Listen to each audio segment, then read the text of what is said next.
नंदू काका, आपल्या गावचा रस्ता पण किती विचित्र आहे ना. गावची हद्द, आयुष्याची हद्द एकाच वळणावर थांबते. गावाबाहेर जाण्याचा रस्ता एक, पण जाळण्याचे ठिकाणे दोन.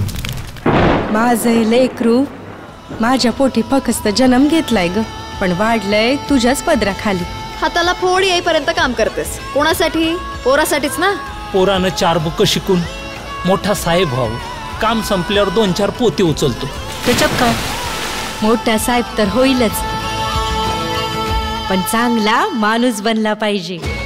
तो काय तुला प्रपोज करणार नाही.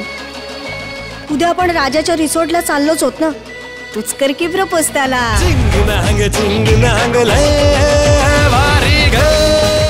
कावरा स्कॅन करतेस त्याला. IPS होणार तू. आम्ही लक्षात राहू ना तुझ्या. बस का आता, तू पण सुरू झाली का? आज तरी पुस्तक ठेव बाजूला. पुस्तकं जर बाजूला ठेवली ना तर एखाद्या पडीक कोपऱ्यात पण जागा मिळणार नाही. अख्खं आयुष्य तुझ्या प्रेमात जाणारा नंद्या इथल्या वार्डातून नगरसेवक म्हणून निवडून आलाय. तू हे करायला आलीस इथे? तू तर काहीच बोलू नकोस. उद्यापासून तुझा हा मुलगा मला गावात दिसता कामा नये. आता किती तोंड काळा करायचं बाकी आहे नाना? ज्या प्रेमाला व्याख्या असते ना ती प्रेम नाही बघ, तो कसला तरी स्वार्थ समजावा. लेकीच्या जन्माची लायकी समजून घेण्या इतका समाज लायक झालाच नाही.